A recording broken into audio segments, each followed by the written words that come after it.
श्री परमात्मने नमः।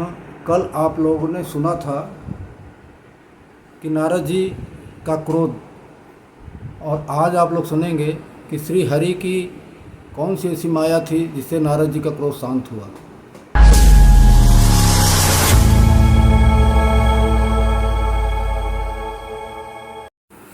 ओम श्री परमात्मने नमः।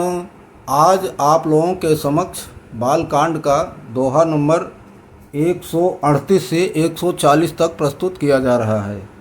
दीन दयाल बिरदु संभारी, हरहु नाथ मम संकट भारे। जब हरि माया दूर निवारे, नहीं तहर मान राजकुमारे।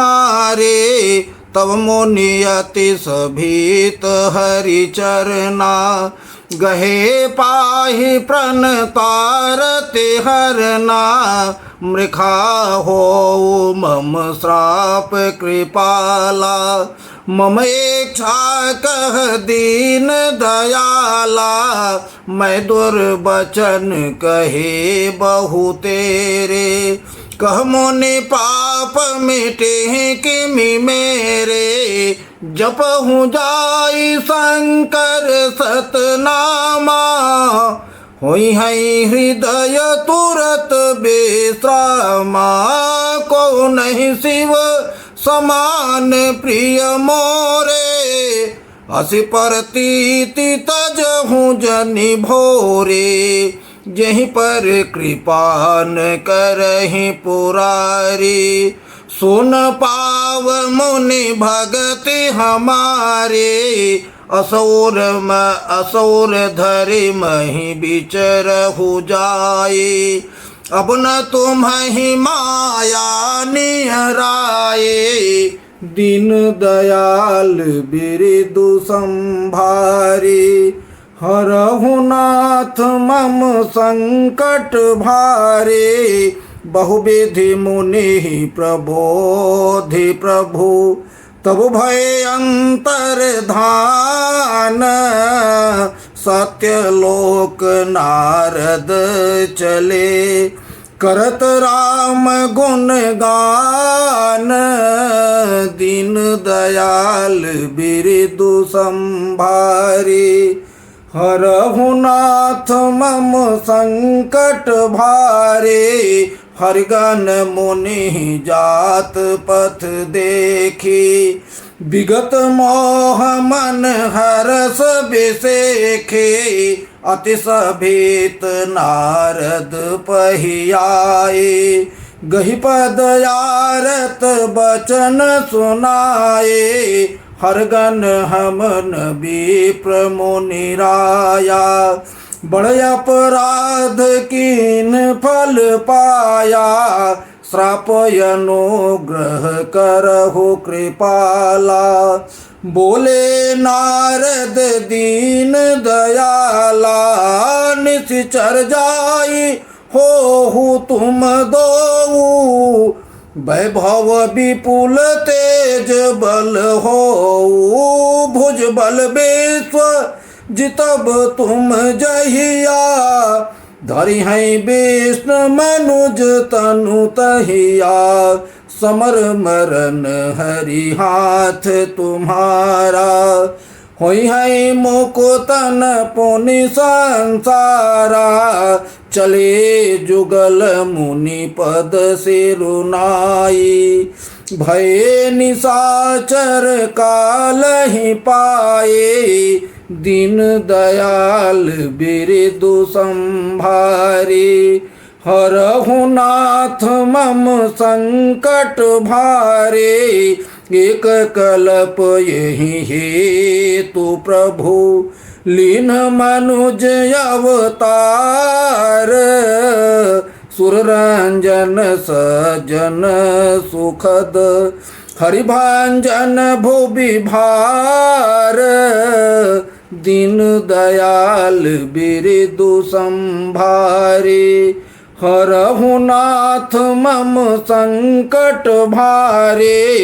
एहि विधि जन्म कर्म हरि के रे, सुंदर सुखद विचित्र घनेरे कल्प कल्प प्रति प्रभु अवतरहि चारु चरित नाना विधि करहि तब तब कथा मुनि सन गाये परम पुनीत प्रबंध बनाए विविध प्रसंग अनूप बखाने करहिन सुनिया चरजु सयाने हरि अनंत हरि कथा अनंता कहीं सुनहि बहु विधि सब संता रामचंद्र के चरित सुहाए कल्प कोटि लगी जाहिन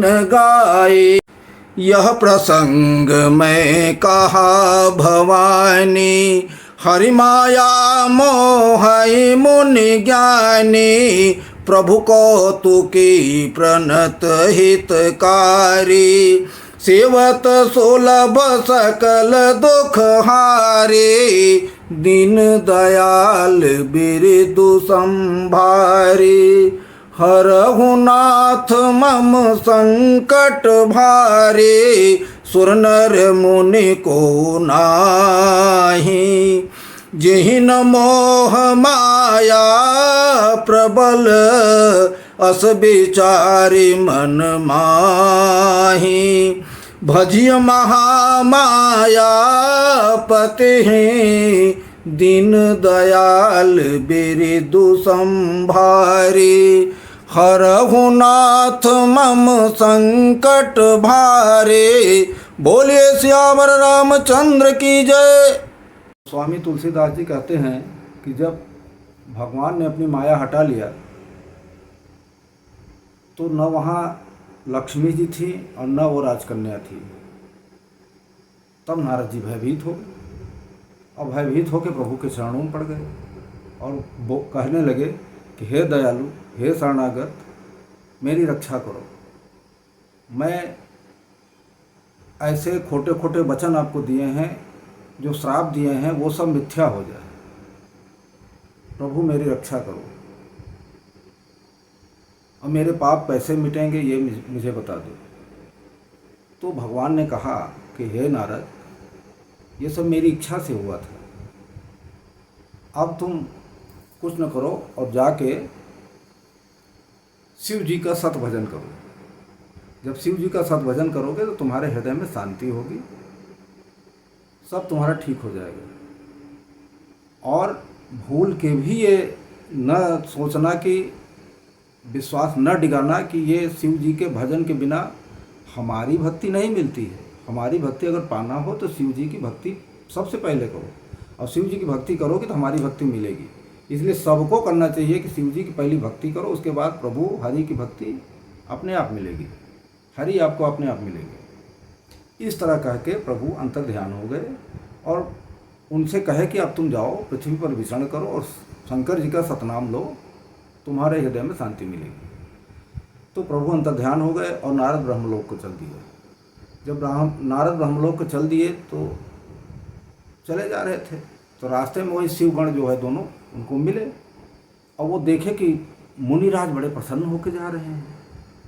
अब इसमें मौका है कि चलो हम लोग भी अपना कह के अपना श्राप जो है दूर करा दिया जाए।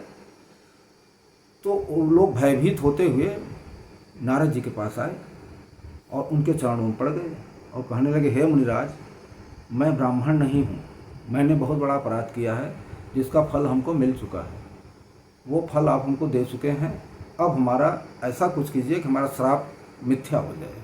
आप जो श्राप दिए हैं वो मिथ्या हो जाए, हम श्राप न पाएं।